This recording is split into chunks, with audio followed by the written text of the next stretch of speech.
Assalamualaikum warahmatullahi wabarakatuh. Sobat Winners, kita baca yuk satu komentar menarik dari salah seorang sahabat kita, Mbak Sita.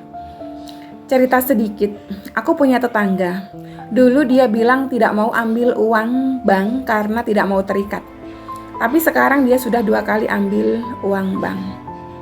Kalau konteksnya tetangganya ngomong begitu bukan untuk merendahkan misalnya Mbak Sita atau tetangga yang lain yang di situ, gak apa-apa ya. Karena memang ya umumnya orang kalau bisa emang gak pengen punya utang.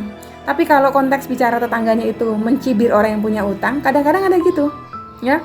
Misalnya dia tahu tetangganya punya utang, terus dia kalau aku sih gak mau ya utang-utang begitu. Nah itu tuh yang bahaya. Karena kadang-kadang blunder.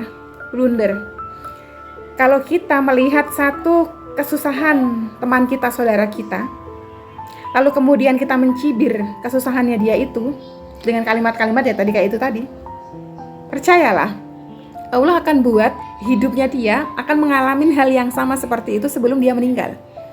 Dia harus merasakan apa yang dulunya dia cibir-cibir. Saya juga masih ingat ya kejadian. Saya tuh nggak tahu ya, di kantor tuh dulu ada 2 orang nih berteman, bersahabat lah, 2 orang lagi. Dia tim saya lagi ngobrol gitu kan. Saya nggak tahu pas saya lewat tahu-tahu yang satu tuh nyeletuk gini. Kalau yang ini mah dia nekat ngutang. Kalau pengen apa-apa dia nekat ngutang. Itu ditujukan untuk saya. Sakit itu kebawa sampai saya ingat sampai sekarang. Karena saya tuh nggak tahu obrolan mereka apa. Mereka tuh ngebahas mungkin masalah utang-utang gitu, nggak tahu ya. Pas saya lewat bisa-bisanya tuh yang satu ngomong begitu. Saya masih ingat banget itu orangnya ya. Masih ingat banget. Khodarullah. Utangnya dia juga banyak. Utang orang tuanya almarhum itu juga banyak. Bahkan sampai orang tuanya meninggal itu dianya yang turun tangan kayak ngurus surat kematiannya supaya dapat keringanan di pihak perbankan gitu. Jadi apa yang beliau Mbak Sita sampaikan ini relate banget. Saya juga pernah ngalamin dan saya dicibir itu saya ngalamin.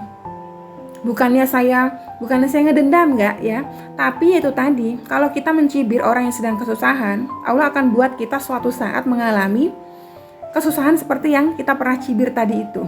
Intinya pokoknya sebelum meninggal aja kita akan ngalamin hal kayak gitu. So berhati-hatilah dalam berkomentar, apalagi terhadap orang-orang yang sedang kesusahan, terkhusus permasalahan utang dah. Orang utang itu kan paling puyeng, paling stres, paling sedih, paling menderita. Orang utang itu ya, pagi, siang, sore, malam itu menderita batin karena pakai ingat-ingatan utangnya. Jadi jangan dicibir. Karena Pak, itu tadi takutnya berbalik seperti tangga beliau ini juga, dan seperti itu tadi yang saya bilang tim saya juga ngalamin kayak gitu.